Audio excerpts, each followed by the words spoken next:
is grace. What a beautiful, beautiful word. Grace.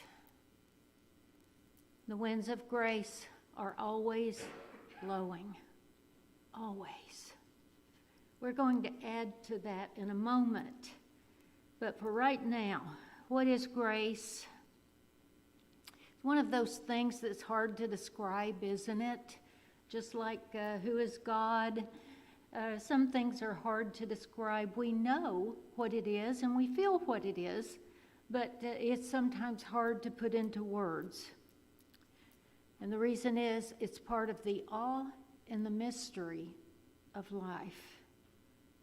And mystery is always hard to put words to. We each have a preconceived notion of what that is, though, don't we, about the word? Some of it may have bubbled up for you. Am I right? Some of you may think grace is always a good topic because it's a word of comfort. Grace. I knew a woman named Grace, and she was named perfectly because she was grace in action, in being. Grace, comfort. But the word grace for others might be a far-off concept with which you've had very little experience or understanding, so it may not have any relevance for you. For still others, it may bring up feelings of unworthiness, inadequacy, undeserving. Some of us were taught when we were young that grace was something for those who deserved it. And that if we lived in sin, we were undeserving, right? And could never gain grace. But grace defined, the word grace comes to us from an ancient root word meaning favor or benefit. And Daniel Webster put a definition to grace in his most famous book, the dictionary. According to it, God's grace is divine love and protection bestowed freely. I think I like the feel of that. Divine love and protection. And for me, living in a state of grace is always living in the divine flow. How about you? If we're aligned with and living with the divine flow, then grace is ours. We understand grace. It's how we live. So grace simply is a willingness, givingness, love, blessings. Living with that. And Ernest Holmes wrote in The Science of Mind, God loves all alike and causes the rain to fall and the sun to shine alike upon all. Isn't that sweet? So no one's favored above another. But the one thing we must understand is that it must be allowed. We must accept it. We must allow our good, and we must adjust our sails. Mustn't we? Ramakrishna wrote, the winds of grace are blowing all the time. All we have to do is raise our sails. Do we always do that? Have we sometimes thought that other people were graced and we weren't? And if we just knew divine flow is always there, the winds of grace are always blowing, we need to adjust our sails. We can imagine that the universe will open for each of us And you'll see that you have the power to manifest heaven in your life right here, right now. You've always had everything you needed. I said last week when we were talking about God's love and all those things that we need to live an abundant life, you had it all the time. You had everything you needed all along. You just didn't know. You did not know that you had the tools that you needed for abundance, for healing. You had it all along. You only needed to align yourself with higher consciousness, the divine flow. So what I said last week was to focus on raising your consciousness by seeing good before it manifests on the physical plane. One other thing, miracle workers are invariably filled with gratitude, endlessly giving thanks. They speak well of others. Quite naturally, the universe smiles upon such individuals and showers them with great abundance. Of course it does. They're always looking for the good. They're aligned with God, with good, so good comes their way. They're tuned to the right channel. You can think of it that way. If you can think of radio stations that aren't for you, change the station. Change it. Change the channel. Go to something that works for you. And in doing so, we don't need to make fun of or look down upon those who enjoy that other channel. That's where they need to be right now. They need the drama, the chaos, everything else going on. They like that. They want that in their lives. They want to focus on that, because when they do that, they don't have to work upon themselves. So if you don't like all that drama, change the channel. Go for the God vibe.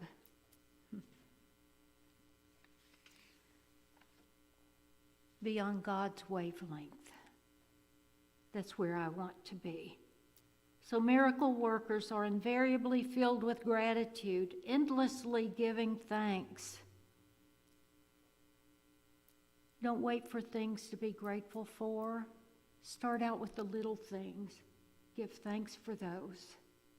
Be grateful for what will come. Be grateful for that. Alan Cohen tells a story of they were living, he and his partner were in the Los Angeles area, and they went to a housewarming, and he met the man that came to this house from next door. And he had been a detective with the Los Angeles Department of Police for 25 years and had recently retired. So Alan thinks to himself, whoa, I bet this man is negative and has a lot of bad stories to tell. So they're talking, and the guy is actually very friendly and jovial. And he says, well, tell me a little bit about your work all those years. He said, I met a lot of good people. Think about that for a moment. What's your response to some of the things that go on in your life? Is the immediate thing to do to come out with some complaint or grievance? Or you think of all the good that happened in those 25 years? You imagine the things he saw, the people he wrestled with physically, the things he saw, and he chose to say, I met a lot of good people. Isn't that wonderful? What a blessing. James Allen said, 2 men looked out through prison bars. One saw mud, the other stars. We know that. So what is your perception? What is your perception of the world? And that's the grace you'll receive. I'm here to tell you, whatever it is you're looking for, whatever wavelength you're on, if it's the one of complaining and seeing only the bad, that's what you're going to continue to see. And I can guarantee it. But if you're looking for miracles, they're going to come. So if you close your eyes just a moment, I'd like to share with you something that would also, I hope, be touching to you. Father, Mother, God, help us to remember who we truly are so that we may open to all the grace that you are willing to share with us. We don't need extra time for the divine to manifest in our lives. We accept it right now, knowing that it's God's hand that always guides us.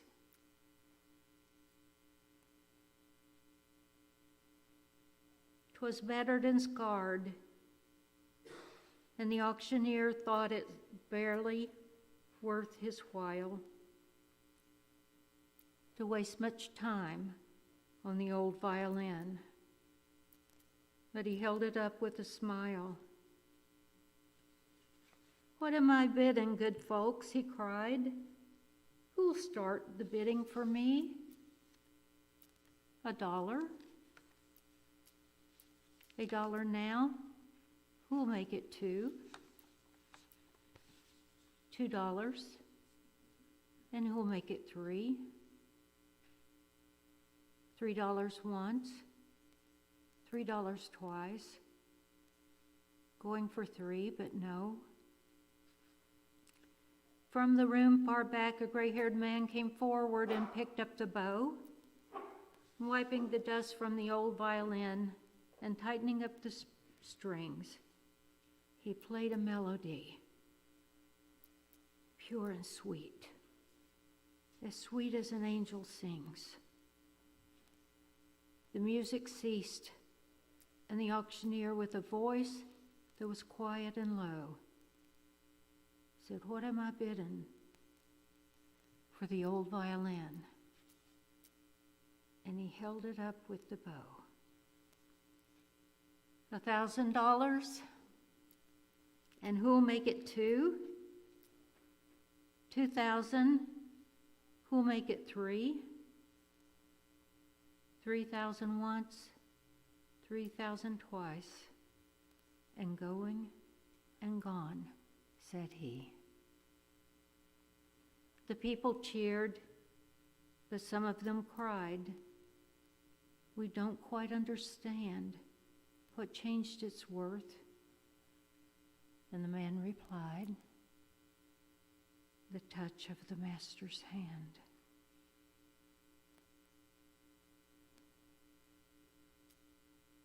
A mass of pottage, a glass of wine, a game, and he travels on. He's going once and going twice. He's going and almost gone. But the master comes, and the foolish crowd never can quite understand the worth of a soul and the change that's wrought by the touch of the master's hand. This morning, what I really want to leave with you most of all is what I said last week, and I would just remind you of that. You've had everything you need all along for a life of peace, abundance, and joy. You've had it all along. There's a sweet illustrative story from the Hindu faith. A great devotee of Krishna was once challenged by some powerful men in its village who did not believe in Krishna or God. They said to him, "Prove to us that Krishna is a god." Make this dead cow come back to life. The devotee said, "This is no problem for Krishna, but please give me 3 days." He spent the next 3 days in agonizing prayer, day and night and day, praying to Krishna to bring the cow back to life. Finally, at the 11th hour, the cow came back to life, and all the villagers rejoiced and believed that Krishna is indeed God. The man, of course, is grateful and relieved. But a short time later, "Lord, why did you make me desperate when you could have brought the cow back to life immediately?" he said. Smiling, Krishna said, "It's you who gave me 3 days."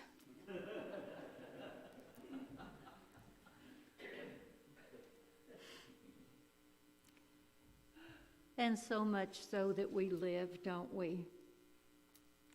We come to God with a teaspoon when we ought to come with a bucket,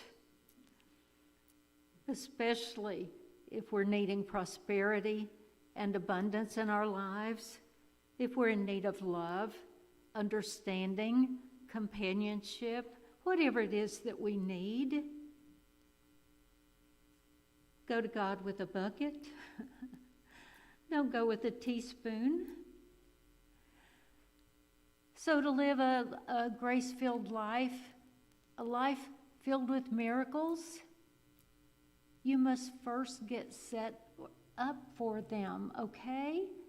You've got to set up for things, set up the right conditions.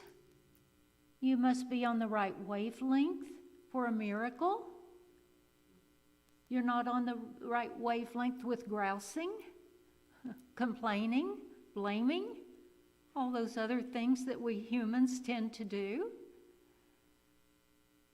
We must be on the right wavelength for a miracle,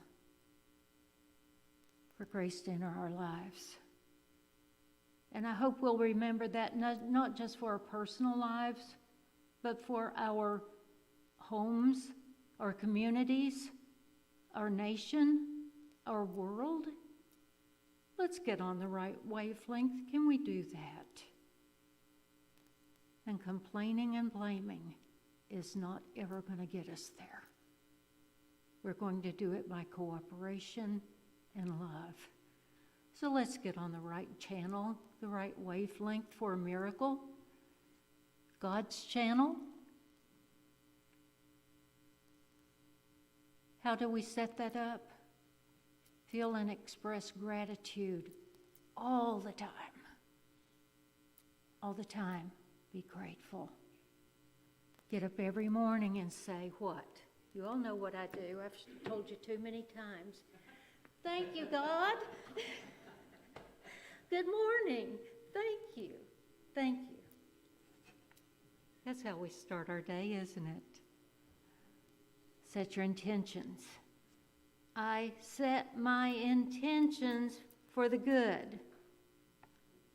I'm not going to try to prove somebody else wrong.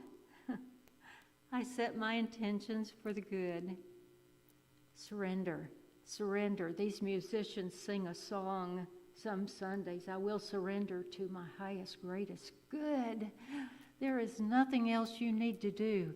Surrender to that. Surrender. Surrender. What happens then? You let go of some of the old thoughts, the old patterns that you've been holding on to. What your parents told you, it worked for them. Some of that, though, you need to let go. This is a new time. This is a new energy. It's a new world. Let some of that stuff go. Allow the train to come. It's coming. It's coming.